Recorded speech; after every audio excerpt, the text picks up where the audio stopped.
Hey everyone, welcome to the episode of Nightly English Mics. I'm your host, Mike, and as always, I'm joined by my wonderful friend, Sarah. How's it going today, Sarah? Hey, Mike. I'm doing great, thanks. Although I have to be honest, I'm still on my second cup of coffee, so if I start talking nonsense, you'll have to forgive me. Oh, don't worry, I think our listeners are used to that by now. Actually, that's a perfect segue into what we're talking about today. We're diving deep into the world of morning routines. Oh boy, morning routines. That's a big one. It feels like every time I open YouTube or Instagram, I see someone waking up at 4 a.m., drinking green juice, and running a marathon before the sun even comes up. It makes me feel like I'm failing at life before I've even put on my socks. I know, right? There's so much pressure to have this perfect start to the day. But is it actually realistic? Today we want to figure out what really works, share our own messy stories, and maybe give you guys some useful English phrases along the way. I love that. So, Mike, let's kick things off with the big question. Are you an early bird or a night owl? Oh, I am definitely an early bird. I love the morning. I usually wake up around 6:30 a.m. without much of a struggle.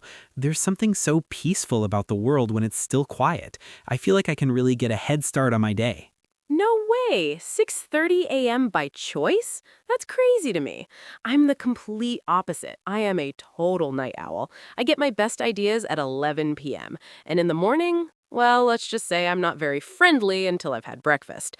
For me, waking up is a long process of dealing with about 5 different alarms. 5 alarms? Seriously? Do you actually hit the snooze button every single time? Every single time. It's a bad habit, I know. I always tell myself just 5 more minutes, and then suddenly it's 40 minutes later and I'm in a huge rush. I really need to give up that habit, but it's so hard when the bed is so warm and the room is so cold. I totally get that. That's a classic struggle. But scientists say that hitting snooze actually makes you feel more tired because it interrupts your sleep cycle. It's better to just get up as soon as the first alarm goes off. I've heard that too, but it's easier said than done, Mike. When I'm half asleep, I'm not thinking about science, I'm just thinking about my pillow. What about you? Do you have a specific trick to avoid the snooze trap? Well, I actually put my phone on the other side of the room. That way I have to physically get out of bed to turn it off. Once I'm standing up, I figure I might as well stay up. That's actually a really smart idea. I should try that, but I'm afraid I'd just walk back to the bed and fall asleep on top of the covers. It takes discipline. But honestly, even as an early bird, my routine isn't always perfect. I used to come up with these massive lists of things to do in the morning: meditation, reading, journaling. But I realized I was just stressing myself out. That's interesting, so you've simplified it. Exactly. Now I keep it simple. But before we get into the details of what we actually do, I want to ask you about the very first thing you do when you open your eyes. Do you reach for your phone? Sadly, yes. I know it's bad, but I immediately check my messages, and then I usually end up scrolling through social media for 10 or 15 minutes. It's like I need to see what the rest of the world is doing before I can start my own life. It's a bit of a scroll trap. I think almost everyone does that these days. It's so easy to get sucked into those apps. I used to do the same thing, but I noticed it made me feel anxious. I'd see an email from work or a stressful news story, and my mood would just drop. Exactly. It's like you're letting the whole world into your bedroom before you've even had a chance to breathe. It's not exactly a peaceful start. Did you manage to stop doing it? I'm trying. I've been trying to leave my phone alone for at least the first 30 minutes of the day. Instead, I try to focus on something simple, like making coffee or just looking out the window. It sounds boring, but it really helps me clear my head. That's a great goal. I think I'll try to follow your lead on that one. Maybe I'll leave my phone in the kitchen overnight. That way I can't reach for it first thing in the morning. That's a great strategy. It's all about making the good habits easier and the bad habits harder. So once you finally drag yourself out of bed, what's next? Are you a coffee first person or a breakfast first person? Oh, coffee. Definitely. 100%. I don't even think I'm human until that caffeine kicks in. I usually stumble into the kitchen like a zombie and put the kettle on. While I wait for the coffee, I usually just stare at the wall for a bit. I can just picture it, the morning zombie look. I'm a bit different. I always drink a big glass of water first. I read somewhere that your body is super dehydrated after sleeping, so water helps wake up your brain. That makes sense. I probably should drink more water, but it's just not as exciting as a hot cup of coffee, you know? I hear ya. But hey, why not both? I have my water and then I have my coffee. It's the best of both worlds. Fair point. So, after your water and coffee, do you do any of those productive things people talk about, like exercise or journaling? Well, I found that if I don't move my body in the morning, I feel sluggish all day. I don't go to the gym every morning, but I try to go for a quick 15-minute walk. Just getting some fresh air and seeing the sunlight helps my internal clock reset. A walk. That's actually quite nice. I usually think of morning exercise as something intense, like lifting weights or running 5 miles, which sounds like a nightmare to me. But a walk, I could probably get on board with that. Honestly, even just stretching for 5 minutes makes a huge difference. It's not about being an athlete, it's just about telling your body, hey, it's time to be awake now. I like that. It's more about the feeling than the achievement. For me, I've tried journaling, writing down my thoughts, but I usually just end up writing, I am tired, over and over again. Well, at least you're being honest with yourself. But hey, that actually brings up a good point. A morning routine shouldn't be a chore, it should be something you actually look forward to. That's so true. If you hate your routine, you're just going to put it off or give up entirely. I think that's why I've struggled in the past. I was trying to do what productive people do instead of doing what makes me feel good. Exactly. We're all different. What works for a CEO might not work for a freelance artist or a student. It's all about finding that balance. So true. And speaking of balance, I want to talk about morning people versus night people again, because I feel like society is really built for people like you, Mike. You think so? Totally. Think about it. Jobs usually start at 8 or 9 a.m. Schools start early. If you're a night owl, you're always fighting against the clock. It's like we're being punished for our natural rhythm. You've got a point there. It's definitely easier to fit in when you're an early riser, but I think things are changing with remote work. People have more flexibility to work out a schedule that fits their own energy levels. Well, that's a good point. I definitely feel more productive at 2 p.m. than I do at 8 a.m. But even so, I still want to have a better morning so I don't feel so rushed. I hate that feeling of running out of time and having to dash out the door with half-brushed hair. Oh, I've been there. Even as an early bird, if I mismanage my time, I end up in a panic. There's nothing worse than setting off for work and realizing you forgot your lunch or your keys because you were rushing. Exactly. It ruins the whole mood for the day. You start the day feeling stressed, and that stress just stays with you.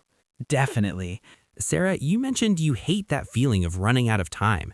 Have you ever tried any specific tricks to avoid that? Well, I've recently started trying something that people call preparing for the morning the night before. It sounds so simple, but it's actually a lifesaver. I try to pick out my clothes before I go to sleep. Oh, that is huge. I do that too. It sounds like a small thing, but when you're half asleep, trying to decide which shirt matches which pants feels like solving a complex math problem. Exactly. It's called decision fatigue, right? We only have a certain amount of energy to make decisions, and I don't want to waste mine on socks at 7 a.m. I also try to pack my bag and put my keys in the same spot every night. If I don't, I guarantee I'll be running around the house 10 minutes late, screaming, "Has anyone seen my keys?" I know, right? My keys have a magical way of hiding in the most random places. Under a magazine, in a coat pocket I didn't even wear. It's like they don't want me to leave the house. They're definitely in a conspiracy against us. But honestly, preparing the night before makes the morning feel so much smoother. It's like you're doing a favor for your future self. I love that way of looking at it. Another thing I've found that helps is habit stacking. Have you heard of that? Habit stacking? No, that sounds like something from a construction site. What is it? Not quite. It's actually a really cool idea from a book called Atomic Habits. Basically, you take a habit you already have and you stack a new habit on top of it. For example, I already make coffee every morning. That's an established habit. So while the coffee is brewing, I've started doing 5 minutes of light stretching. Oh, Oh, that's brilliant. Because you're already in the kitchen and you're just standing there anyway, waiting for the machine to finish. Precisely. Instead of just staring at the coffee maker or checking my phone, I use those 3 or 4 minutes to move around. It's so much easier to start a new habit when it's attached to something you already do. That's interesting. I could do that. While I'm waiting for my toast to pop up, I could maybe, I don't know, fill up my water bottle for the day. Or maybe even just do a quick tidy up of the kitchen counter. Exactly. It's all about these tiny wins. You don't need to set up a 3-hour routine, just small things that make you feel like you've achieved something. I think that's where I was going wrong before. I was trying to take on too much at once.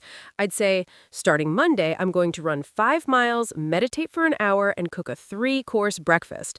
And by Tuesday, I'd give up because it was just too much. We've all been there. It's better to start small and build up over time. But speaking of breakfast, we haven't really talked about food yet. Are you a big breakfast person, or do you just grab a granola bar on your way out? I'm definitely a grab-and-go person during the week. I usually have a yogurt or a piece of fruit. But on the weekends, that's different. I love making pancakes or a big omelet. What about you? Are you one of those people who makes a green smoothie that looks like grass? Actually, yes, I am that guy. I have a blender and I put in spinach, protein powder, bananas, and some almond milk. It looks terrifying, but it actually tastes pretty good. And it's a great way to get in some vitamins early on. No way. I don't think I could handle green liquid that early in the morning. My brain would think I'm drinking lawn clippings. But hey, if it works for you, that's great. Does it actually give you more energy? It really does. I notice a huge difference compared to when I just eat a sugary cereal. I don't have that sugar crash at 11 a.m. where I feel like I need a nap. That's a good point. I usually feel that crash right around my second meeting of the day. Maybe I should look into some healthier options that are still quick to make. Maybe overnight oats? You make them the night before and just grab them in the morning. Overnight oats are a game changer. You can put berries, nuts, honey, whatever you want. It's like a dessert that's actually healthy. Okay, I'm definitely going to try that. So we've talked about food, exercise, and the night before prep.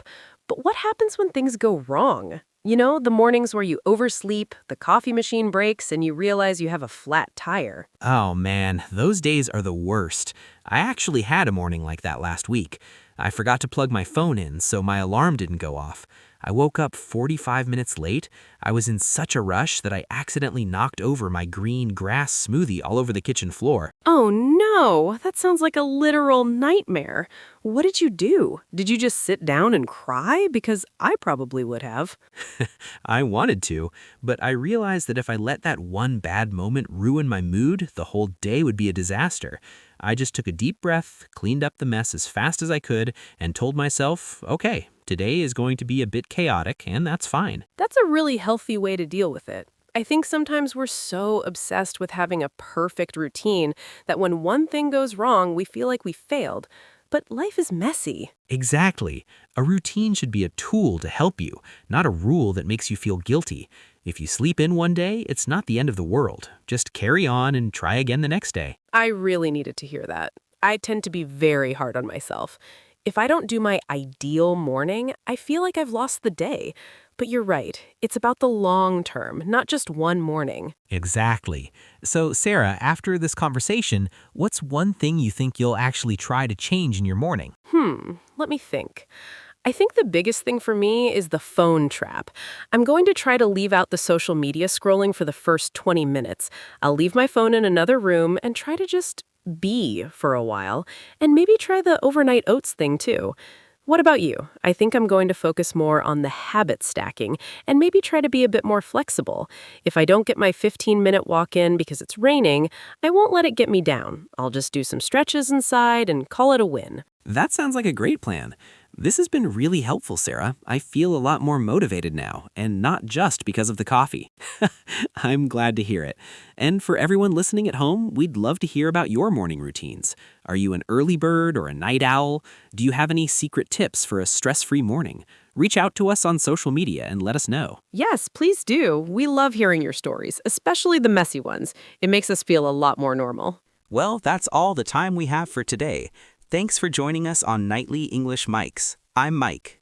And I'm Sarah. Have a wonderful morning or evening whenever you're listening, and we'll catch you in the next episode. Bye, everyone. Bye!